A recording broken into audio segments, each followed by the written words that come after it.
पाकिस्तान रजीम बिस्मिल्लाहिर्रहमानिर्रहीम नाज़रीन 21 रमज़ान और जन्म से आज़ादी का इशरा अल्लाहुम्मा अजरनी मिनन नार। ये जन्म की आग से आज़ादी का इशरा है। अल्लाह पाक तमाम मुसलमानों को जन्म की आग से महफूज फरमाए। नाज़रीन 2 दिन पहले जस्टिस काजी ईसा फाइज साहब आइन की जो गोल्डन जुबली के बारे से पार्लियामेंट में तशरीफ़ लाए। तो जब वो पार्लियामेंट तशरीफ़ लाई तो उनके साथ जरदारी साहब की भी तस्वीर आ गई, और उसके बाद फिर कभी अता भी साथ बैठे हुए हैं, और साथ बाकी भी जो पार्लियामेंटेरियन है बैठे हुए थे।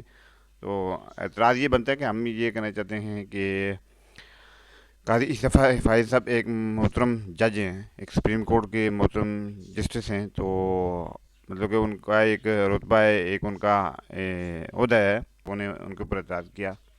तो ये एतराज़ इसलिए ये नहीं होना चाहिए कि तो पार्लियामेंट में क्यों आए। एतराज़ ये था कि वो इन लोगों के साथ आके बैठे कि जो जिनका रिकॉर्ड ही सही नहीं है। तो इस वजह से ये लोगों ने उनके ऊपर बातें की हैं। तो फिर काजी सफ़ेद ने बाद में कहा कि जी मुझे तो ये कहा गया कि जी आइन के ख़िलाफ़ बात कोई नहीं होगी या सियासी बात कोई नहीं होगी, इस तरह की बातें उन्होंने की। फिर उनको सफाई देने पड़ी। फिर रात को उनको चीफ जस्टिस उमा अता बंदियाल के साथ से भी उनकी मीटिंग हुई। फिर उनकी जो बाकायदा एक जो उनका बयान था उनका नोटिफिकेशन से आया हुआ।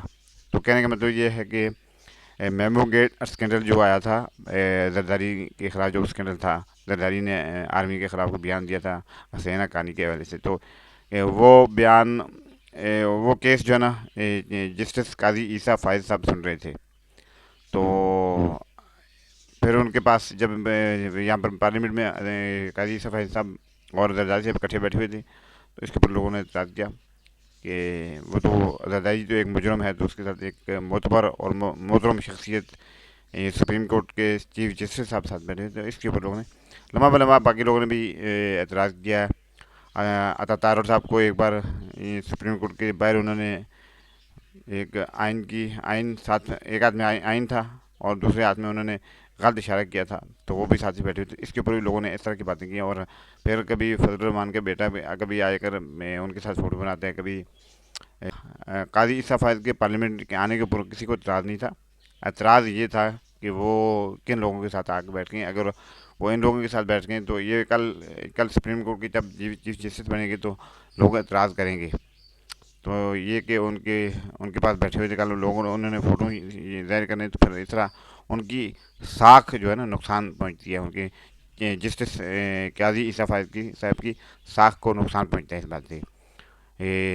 एतराज़ कोई नहीं कर रहा, लेकिन उनकी साख को नुकसान पहुंचता है। वो एक मोतबर जज हैं, और हो सकता है कि चीफ जस्टिस उमा अता बंदियाल जो मौजूदा हैं उनकी बाद काजी ईसा फाइज साहब अगर चीफ जस्टिस बनते हैं, तो फिर लोग कहना चाहते हैं ये कहने के अक्सर बात ये है कि इसके ऊपर लोग उंगलियां उठाएंगे। तो ये एक मोतबर शख्सियत हैं, मोतबर जज हैं। तो उसके बारे से वो जिन लोगों के साथ बैठे तो उन लोगों के नुमाइंदे लोग कह सकते हैं कि नुमाइंदे हैं।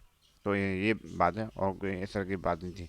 फिर बाद में जस्टिस ईसा फाइज साहब ने बयान भी दिया कि मुझसे ये बातें उन्होंने की कि आइन के खिलाफ कोई बात नहीं होगी, और फिर सियासी बात कोई नहीं होगी।